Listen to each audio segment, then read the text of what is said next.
Texas rig is probably the most used technique in bass fishing. This rig will catch fish in every body of water in the country and every type of cover. Today we'll be covering the mistakes I used to make when setting up a Texas rig, the mistakes I used to make when retrieving a Texas rig, and selecting the right bait for your Texas rig. So stay tuned, and by the end of today's video, you'll be catching even more bass on the Texas rig. So we're gonna start off with gear, and that's going to be all the pieces of your Texas rig as you assemble one of these to catch more fish. I'm gonna start at the front of the Texas rig and work all the way through, and then the bait will be in the end portion, as we mentioned, for the bait selection. So the first question is, when do you use a peg and when do you not use a peg for your Texas rig? And the biggest thing that's going to dictate this is how much cover you're fishing in. So you can see this Texas rig here that we've been fishing with today, this is a 3/4 ounce weight. We're flipping it into heavy cover, heavy grass. I don't want my weight to separate from my bait and get hung up on the grass or something like that.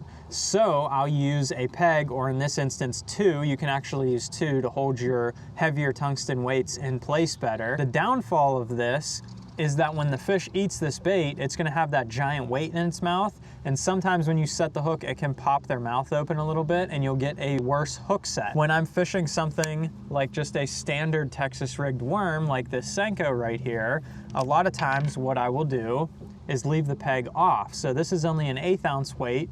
I'll let it free float like this so that when this is falling down, this 1/8 ounce weight will pull the bait down. It might separate a little bit, but the bait will go down, and when the fish eats this, it is basically a weightless bait that they're getting in their mouth. This will kind of float out here, and you'll get a much better hook set on those fish. You'll actually land a lot more fish that way. The second thing to pay attention to is your weight. So I mentioned that this is an 1/8 ounce weight and the other one is a 3/4 ounce weight.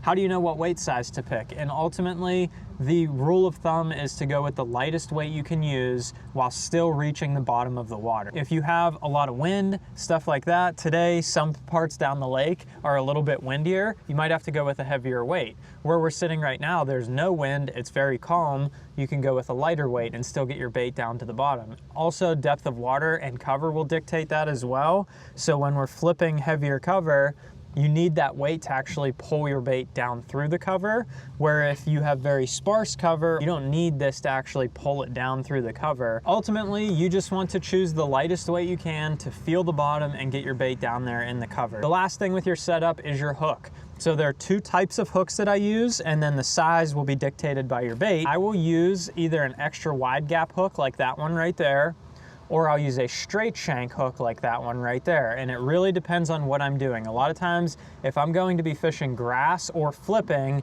I'm gonna go with a straight shank hook because it'll have a keeper that holds my bait on the hook, and I'll be able to bury the hook point and not get hung up in any of the cover down there. You will also land more fish with this because it will get behind their jawbone and it gets a really good hook set, but you will tear up your plastic super fast. You're gonna go through a ton of baits by using these straight shank hooks. If you use an extra wide gap hook, you'll also get a good hook set because you have that wide gap. When you fish bites it, it will depress this and you'll be able to get a good hook set.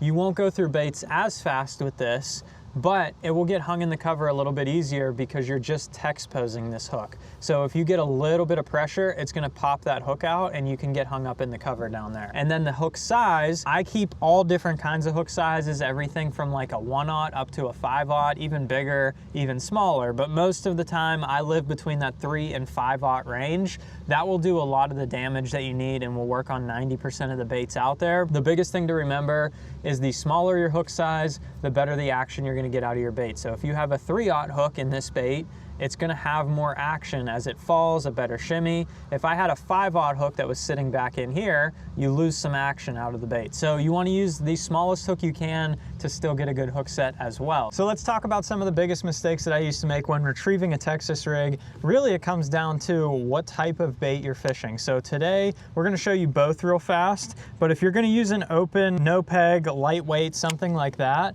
that's more of a dragging style bait to me, where like Garrett's throwing right here, he is throwing the actual heavier weight. He's gonna be pitching and flipping that more, and they'll have two different retrieve styles along with that. So with this bait, you can see I tossed that out there and I let it sink down to the bottom.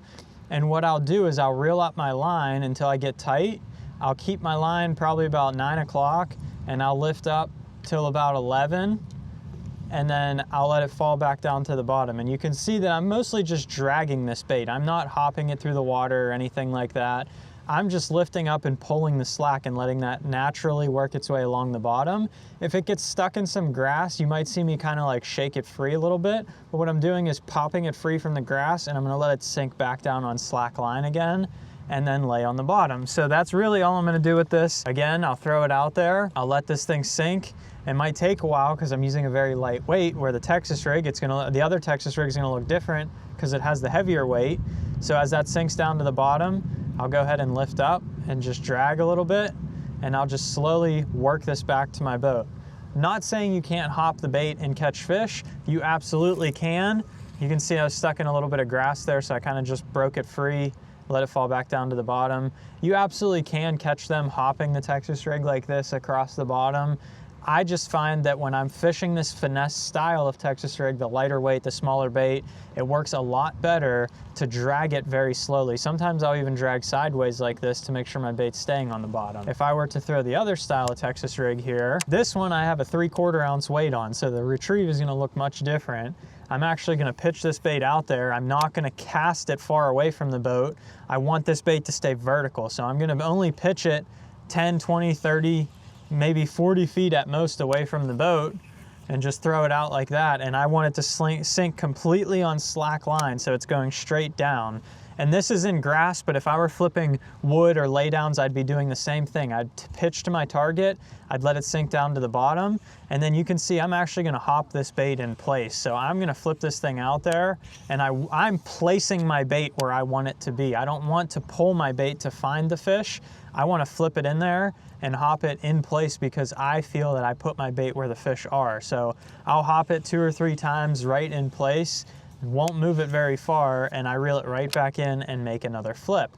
Play with these retrieves, see what your fish like on your body of water, and make sure you're choosing the right retrieve for the type of bait that you're actually fishing with. So if you're fishing with that heavier Texas rig and you're flipping, use this hopping technique, and if you're gonna drag it, use that lighter bait, lighter weight, and you'll be catching more fish. And lastly, with your Texas rig is bait selection. The Texas rig is super unique, as you can pretty much use anything as your bait on here, and also can rig it different ways. So you can go anywhere from the 3/4 or even bigger ounce weights, the 1/8 ounce weights that I have on this guy, or you can even go weightless. We're not really gonna talk about weightless today, but when I'm fishing with a weight, there's a lot of different baits that you can choose from, and that's where the experimenting with the Texas rig can come into play. A lot of times it'll depend on what your fish want for the given day. You never really know what they'll bite. Today they've been biting a beaver pretty well. I've caught them on Senkos or other types of worms like curly tail worms like this. You can Texas rig those before. Garrett even caught one on a lizard today. So try any type of bait on your Texas rig.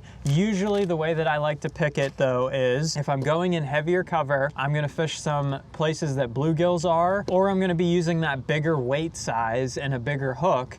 I'm gonna be going with some type of a creature bait. So this imitates bluegills and crawfish and stuff like that really well.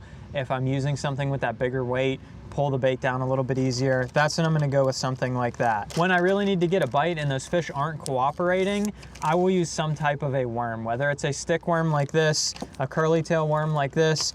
Really just play around with the type of worm that you're using. But at the end of the day, a Texas rig worm will catch fish until the end of time. This bait works no matter what. It catches so many fish. So if you're ever having trouble and you need a very finesse profile, you want to use a light weight, you have light wind, calm, sunny conditions like we have today, something like this is a perfect option on your Texas rig. So play around with some of those options next time you're out fishing and see what the baits on your local lake work best. All the tackle will be linked in the description below if you want to check any of it out, and you can use my code Quince to save 10% off your order. And I hope you guys enjoyed today's fishing mistakes video. If you want to check out another one on one of my other favorites to catch a ton of fish, check this video out right here. Hit the subscribe button down below, and thanks for watching.